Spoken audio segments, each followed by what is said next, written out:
मुझे तलाक चाहिए, लेकिन मेरी एक शर्त है। जब मैं रात को घर पहुंचा तो मेरी पत्नी ने खाना लगाया। मैंने उसका हाथ अपने हाथों में लिया और कहा, मुझे तुमसे कुछ ज़रूरी बात करनी है। वो शांत बैठकर खाना खा रही थी।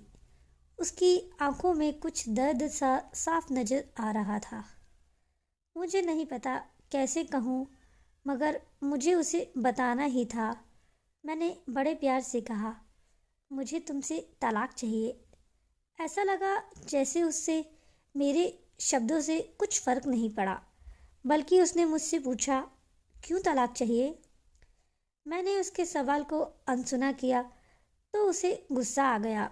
उसने चम्मच उठाकर फेंक दिया और जोर से चिल्लाई, तुम बहुत बुरे इंसान हो। उस रात हम एक दूसरे से बात नहीं की। वो रो रही थी। मुझे पता था कि वो जानना चाहती थी कि आखिर ऐसा क्या हुआ जो हमारा रिश्ता टूटने की कगार पर आ गया। पर मेरे लिए उसके सवालों का जवाब दे पाना बहुत ही मुश्किल था। मैं उसे कैसे बताता कि अब मैं किसी और से प्यार करने लगा हूँ। अब मुझे उससे प्यार नहीं रहा। मैंने उसके बरसों के प्यार की ये सजा दी। भरे मन से मैंने तलाक के पेपर तैयार किए। उसमें लिखा था कि वह पूरा घर, कार और कंपनी का 30% शेयर ले सकती है तलाक के बदले में। लेकिन उसने उन पेपर्स को देखा और उनके टुकड़े टुकड़े कर दिए। वो औरत जिसने मेरे साथ जीवन के 10 साल बिताए थे, वो आज मेरे लिए अनजान हो चुकी थी। मगर मैं क्या करूं?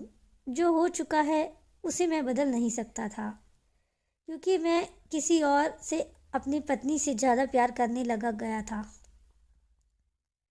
आखिरकार उसके सब्र का बांध टूट गया और वो फूट फूट कर मेरे सामने रोने लगी। मेरे लिए उसका रोना एक तरह से उसकी रिहाई की तरह था। तलाक की ये बात जो कई दिनों से मुझे परेशान कर रही थी, अब बिल्कुल साफ हो चुकी थी। अगले दिन मैं घर काफ़ी लेट आया। मैंने देखा कि वो टेबल पर बैठकर कुछ लिख रही थी। मैंने शाम का खाना नहीं खाया। फिर मैं सीधा ऊपर जाकर अपने कमरे में सो गया, क्योंकि पूरा दिन रिया, जिससे मैं प्यार करता हूँ, उसके साथ रहने के लिए कहीं घूमने के बाद थक गया था। वो शायद रात को उसी टेबल पर लिखते लिखते सो गई थी। सुबह उसने मुझसे कहा, आपको तलाक चाहिए, लेकिन मेरी एक शर्त है। मुझे आपसे कुछ भी नहीं लेना। सिर्फ तलाक से पहले 1 महीने का सारा समय आप मुझे दे दीजिए। उसने आग्रह किया कि इस महीने में हम दोनों वही पुराना वाला जीवन जिएं, जितना संभव हो सके, क्योंकि आने वाले महीने में हमारे बेटे की परीक्षा है। मैं नहीं चाहती थी कि हमारे टूटे रिश्ते का प्रभाव उसकी पढ़ाई पर पड़े। मुझे भी यह ठीक लगा, मगर वो कुछ और भी चाहती थी। जैसे शादी के दिन मैं उसे उठाकर अपने बेडरूम तक ले गया था, उसी तरह हर रोज़ 1 महीने तक मैं उसे बेडरूम से उठाकर मेन गेट तक ले जाऊं। मुझे लगा यह पागलपन है, मगर इन आखिरी दिनों में थोड़ा अच्छा बनने के लिए मैंने यह शर्त मान ली। मैंने रिया को अपनी पत्नी की सभी शर्तें बताईं। वो हंसने लगी। उसे लगा मेरी पत्नी कितनी भी तरीके क्यों ना अपना ले, तलाक होना तो तय है। मेरी पत्नी और मैं किसी से भी इस दौरान नहीं मिले थे, लेकिन उस दिन जब मैं उसे पहली बार उठाकर गेट तक ले गया तो हम दोनों काफ़ी अजीब महसूस कर रहे थे। पीछे से हमारा बेटा भी खिलखिलाकर खुश हो रहा था। अगले दिन यह काम थोड़ा आसान हो गया। वो मेरे सीने से लगी हुई थी और मैं उसकी खुशबू महसूस कर रहा था। ऐसा लगा जैसे कई दिनों बाद मुझे ये खुशबू मिल रही थी, या फिर कई दिनों से मैंने उसके होने का महसूस नहीं किया था। अब उसके चेहरे पे कुछ हल्की झुर्रियाँ नज़र आ रही थीं और बाल भी सफ़ेद होने लगे थे।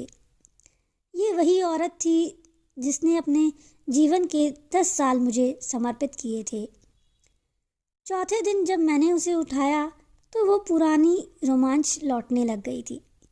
5वें और 6ठे दिन वो पुराना प्यार फिर से जागने लगा। मैंने रिया को इस बारे में नहीं बताया था। अब उसे उठाना और आसान हो गया था। शायद हर रोज़ ये सब करने की आदत सी हो गई थी। एक दिन वह अपनी पसंद की साड़ी निकाल रही थी, लेकिन कुछ खास नहीं ढूंढ पाई।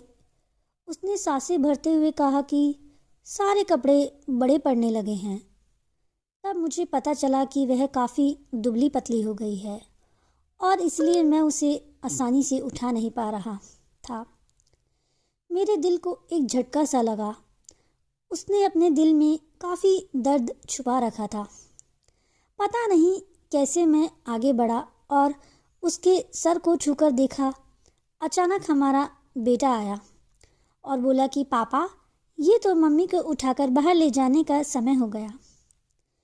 उसके लिए अपने पापा द्वारा मम्मा को इस तरह उठाकर ले जाते हुए देखना जीवन का अभिन्न हिस्सा बन गया था। मेरी बीवी ने हमारे बच्चे को बुलाया और ज़ोर से उसे गले लगा लिया। मैंने अपना चेहरा दूसरी तरफ कर लिया। मुझे लगा कहीं मैं अपना निर्णय ना बदल लूं। मैंने अपनी पत्नी को रोज़ की तरह उठाया और बेडरूम से सिटिंग रूम होते हुए हॉल तक ले गया। उसने प्यार से अपने दोनों हाथ मेरी गर्दन के पास रखे हुए थे। मैंने उसे जोर से पकड़ रखा था, बिल्कुल हमारी सुहागरात की तरह। मगर उसका इतना कम वजन मुझे परेशान कर रहा था। महीने के आखिरी दिन जब मैंने उसे उठाया तो मेरे लिए एक कदम भी चलना मुश्किल हो पा रहा था। हमारा बेटा स्कूल जा चुका था। मैं अपनी कार से ऑफिस गया और कार से कूदकर बाहर आ गया। मुझे डर था कि अब एक पल की भी देरी मेरा इरादा बदल देगी। मैं ऊपर गया। रिया ने दरवाज़ा खोला। मैंने उससे कहा, सॉरी रिया, अब मैं अपनी पत्नी से तलाक नहीं लेना चाहता। उसने मुझे देखा और मेरे सर पर हाथ फेर कर कहा, तुम्हें बुखार तो नहीं है?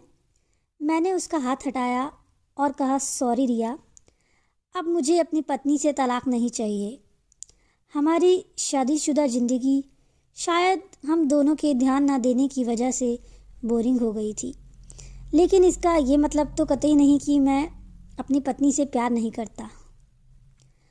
अब मुझे एहसास हुआ है कि जिस दिन मैंने उसे शादी करके अपने घर लाया था, उस दिन से जीवन के आखिरी दिन तक मुझे उसका साथ निभाना है। रिया के होश उड़ गए।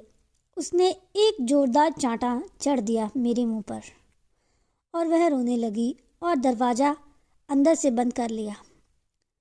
मैं सीढ़ियों से नीचे उतरकर अपनी कार में बैठ गया। आगे एक फूल वाले की दुकान पर रुका और अपनी प्यारी पत्नी के लिए एक सुंदर सा गुलदस्ता लिया। दुकानदार ने पूछा कि इस पर क्या लिखना है। मैंने मुस्कुराते हुए कहा कि मैं तुम्हें जीवन के आखिरी दिन तक यूं ही उठाता रहूँगा मेरी अर्धांगिनी। उस शाम मैं घर आया हाथों में गुलदस्ता लिए। मेरे चेहरे पर एक मुस्कान थी। मैं ऊपर अपने कमरे की तरफ भाग कर गया, लेकिन तब तक वो मुझे छोड़कर इस दुनिया से जा चुकी थी, हमेशा के लिए। वो कई महीनों से कैंसर से लड़ रही थी, लेकिन मैं रिया के साथ इतना खोया हुआ था कि कभी ध्यान ही नहीं रहा। उसे पता था कि वो जल्द ही मुझे छोड़कर जाने वाली है, इसलिए वह मुझे और मेरे बेटे के रिश्ते को टूटने से बचाना चाहती थी। मैं नीच उससे तलाक लेना चाहता था, लेकिन फिर भी उसने मुझे अपने बच्चों की नज़रों में एक प्यारा पिता और एक प्यारा पति बना दिया। जीवन की छोटी छोटी बातें रिश्ते का बहुत महत्व रखती हैं। बड़ा घर, बड़ी गाड़ी, कार, बैंक बैलेंस, ये सब खुशियों का हिस्सा ज़रूर बन सकते हैं, मगर अपनों के बिना इसकी कोई कीमत नहीं होती।